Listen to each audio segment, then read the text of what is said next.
What is good, everybody, man? Welcome back into the Blue Bloods as we continue our 2023 FCS Player Spotlight. We're joined by one of the best players in the country going into next season. My guy, David Walker, Central Arkansas defensive lineman, was a finalist for the Buck Buchanan ASUN Defensive Player of the Year, 22 tackles for loss, 12 plus sacks last season, for the Bears, man. David, I appreciate you coming on the show, man. How have things been, man, since you exploded onto the FCS scene last season? Man, it's been good. I like all the exposure, and I feel like it was time, because coming from D2, we don't get that much exposure as FCS. So like, I feel like it was time, And first, I want to just thank my Lord and Savior, Jesus Christ, for sure. Man, I was doing some background research on you, man, and a lot of people might not know. They see you now, and they see the havoc you cause on the football field, but you were a guy who your high school coach was saying your sophomore year, man, you were struggling to get up to like 180. You were playing running back, wide receiver, defense, special teams. I mean, you did it all. And when people see you now, they're like, this guy was playing wide receiver in high school, and it's got to be a terrifying thing to think about. What was your recruiting process like? And just was it just the fact of it took a little while to grow into, what you are now, or is it just you felt like there was something else kind of holding that process back for you? Yeah, I'll say where I come from is pretty small, so like we really don't get that much recruitment there. And like you said, I was 180 a sophomore, and like going into my junior year, like I skyrocketed. I got up to like 220, um, about 5'11", and then like that junior summer, I got up to 260, and from there, man, it was pretty good. And recruiting process, I really didn't get that recruited that well because of some stuff happened, and like the ACT and stuff like that. But I went to SAU because that was the option. The best. What was your experience like at the D2 level? Like when you look, I think a lot of people like you say, overlook it. So they really don't understand what all goes on at the D2 level. But what was your overall experience like now that you can look back with some hindsight? I feel like it humbled me, because in high school you're all this, you're the best, and like going to D2, I mean, and some of my friends went D1, it kind of like humbled me into like knowing that I got to work harder. And the D2 level is not it's some pretty good players there, and from my experience at SAU, we had one of the best right tackles in the country in D2 level, and I feel like he helped my game a lot. I know Central Arkansas, you've recruited you a little bit out of high school. You went and visited some that you were familiar with them. What was the decision to transfer like? Was Central Arkansas the obvious favorite early, or how did you kind of grow into knowing that's where you wanted to end your collegiate career? Yeah, in high school they were recruiting me a little bit, but I tore my ACL and that kind of went downhill. And when they hit me back up, my coach was at SAU. He left and went to Central Arkansas, so I mean that kind of helped it a lot too. And it just felt like home, And I'm an hour away from home from my family, and they can come to the games more because SAU was like 4 hours away. So like they really didn't want to come that far, but now, yeah. Now that you've played a year at the FCS level, you played 2 years of D2 football as well.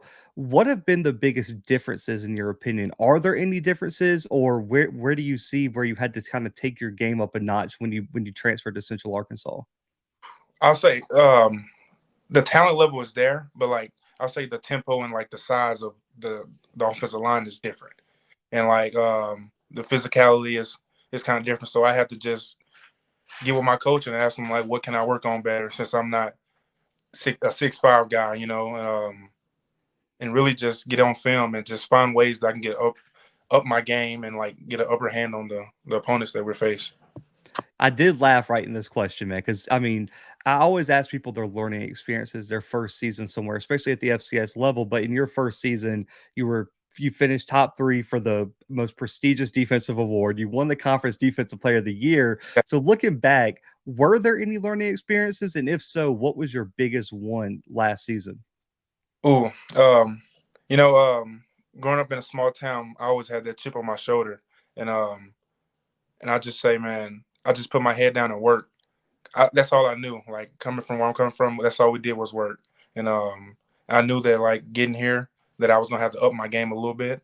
But I always knew that I can be the player that y'all see now, and now it's just showing. Now I just got to keep it. I just got to stay consistent. When you look back now, I mean, we've had a few months since, and I'm sure it was surreal in the moment. But when you hear your name and you hear people like myself, analysts, coaches say, David Walker, ASUN Defensive Player of the Year, Buck Buchanan Award finalist, coming into the year, you're going to be a consensus FCS All American again. You're going to be a favorite. What does that mean to you? Now, talking about the kid who was under recruited coming out of high school, the D2 player, now to be one of the top players in the nation, what does that mean to you personally? Man, it means good. It means a lot, but I can't let that get to my head, because like I still got to produce, and I just I just want to once again I want to thank my Lord and Savior for putting me in this position and blessing me with the abilities to show y'all the talent that I have, and just to be honored and like as All American, as Defensive Player of the Year, man, that's amazing. There's been some goals that I have set and that I've achieved. Now I want to get that Defensive Player of the Year in the FCS. One of your coaches, man, he's been active on social media. I've got to hear him talk in a defensive line Twitter space. Coach Tony Davis. He's, I mean, listen, his track record speaks for itself. His playing and coaching. What is your relationship like with him, and how instrumental has he been to furthering your development as a lineman? Yeah, man, he's a great coach. We um we work on a lot of technical stuff, and he just like to he tell us, man, keep going and never stop working. So like we always working. Like if everybody's just chilling, we're out there working.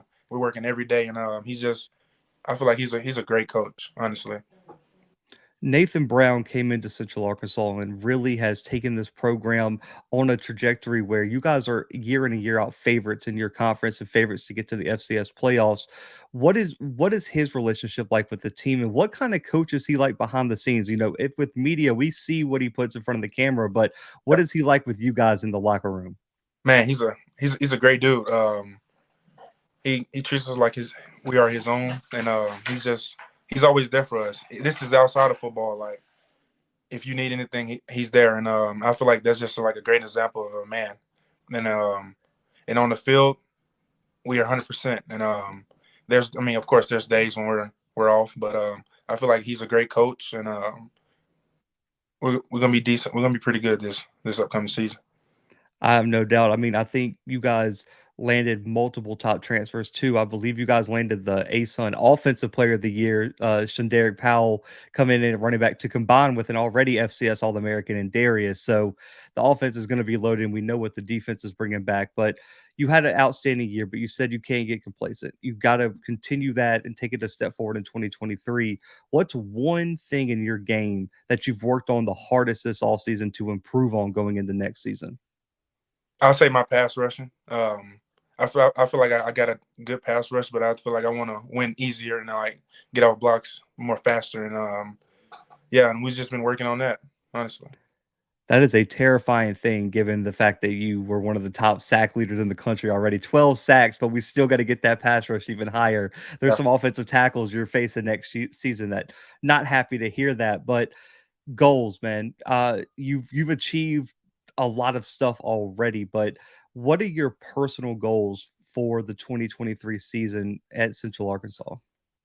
Oh man, personal goal one is to make it to Frisco. Um, that's a goal, and another goal is to do this to repeat the same thing that I did my first year here. Mm. Man, I love it. I love the confidence. But looking at the schedule, you guys got some huge games next year, conference and out of conference. Is there one game that you're looking forward to the most next season that you're looking at as almost like your statement game? I'll say Oklahoma State for sure. It's always those FBS ones, man. That's where you make your money. So I like that. And moving to to get people get to know you better, man. So quick hitters here. We're gonna start here. Your favorite pass rush move. If you had one, you've got to get to the quarterback. You can only go with one move. What are you pulling out? I gotta go with the bull chop. I gotta go with that. I love it, man. A undefeated something for someone who's played offensive lineman. If you get a guy who knows how to do that well, man, it's unguardable sometimes. You got to be on your toes. But looking at your game, everyone has a role model, a NFL player or a former NFL player they try to model their game after. Who do you model your game after the most on the defensive line? I'll say Aaron Donald for sure, 100%. Can't go wrong there. Definitely. Welcome to college moment though, man. This could be last year. This could be at the D2 level, but what was your welcome to college moment where you're like, okay, they got me that time. I gotta step it up a notch. Oh yeah, man, I've always been fast, and I would try to go inside one time, and the guard came down on me, and that was my welcome to college moment. He laid me out. Oh yeah, to get when you get ear hold, man, it's different. Man, Just yeah, man, I love it. And trash talking. I'll be honest, man. DBs and D linemen on this show, every time I talk to an offensive lineman or a wide receiver or an offensive player, they always throw you guys under the bus, man. Are you a big trash talker on Saturdays during the game? no, I don't talk at all. We got some, but I got some. I mean, got teammates that talk, but I don't. I let my game do the talking. Who was the biggest trash talker for Central Arkansas last year, man? You can let the people know. Oh, I can't throw him under the bus.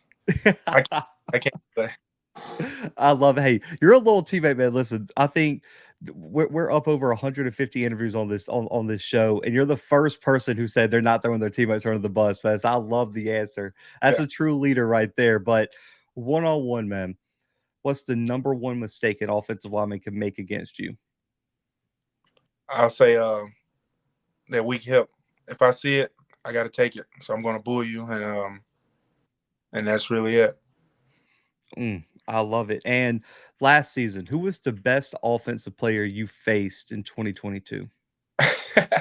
Besides Ole Miss, Yeah, besides Ole Miss, yeah, because that I always forget that because man, people because I forgot who it was. Someone threw out Jordan Davis, yeah, like from Georgia. They played Georgia. It was Michael Hires from Stanford. He was like definitely Jordan Davis, and I'm like, we got to pick another one. I forgot you guys played Georgia last year. yeah. It was all right. It's probably Eastern Kentucky for sure. Hey, man, they got some studs over there. I definitely know that, man. But coming out next season, man, I know you still technically, if you're I'm not saying you got 2 years of eligibility left, right? Yes, sir. So you still got another year to come back after this, but I'm expecting you to be one of the top NFL draft prospects out of the FCS for the next 2 seasons, even if you don't decide to declare early. If an NFL franchise asks you what they're going to get in David Walker if they take you in the NFL draft, whether next year or the year after, what do you tell them?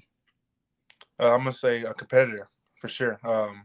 I feel like my pursuit to the ball and my relentless effort is there, and I'm gonna display it this upcoming season.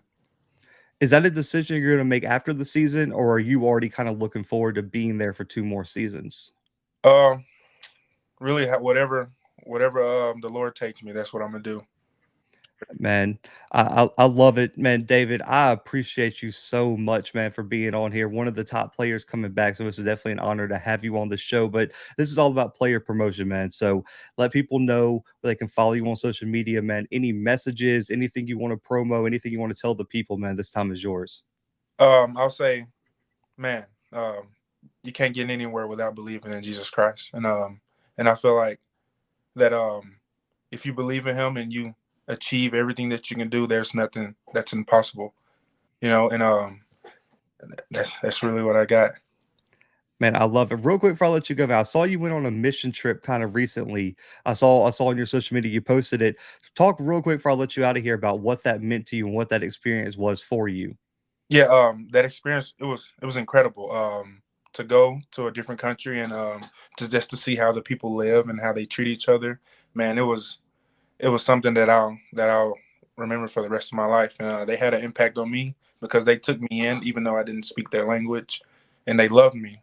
They loved the stranger, and I feel like we struggle with that back here at home to take people in, to love them, and that was the beauty of it. And this summer I'm going down to Vietnam, so. Oh man, congrats on that. I know that's going to be an amazing experience. But David, again, I appreciate you so much, guys. Make sure to go follow David. Man, his journey has been amazing so far, and I already know there's going to be 2 more seasons prime where he's going to set the FCS world on fire. But guys, follow him on social media. Stay tuned for just his mission trip journey, man. Just follow this guy on social media. He tweets out positivity all the time, updates from all that. So make sure to go do that. But guys, stay tuned for more episodes coming soon. But for David, for myself, and for the Blue Bloods, man, we are out for right now.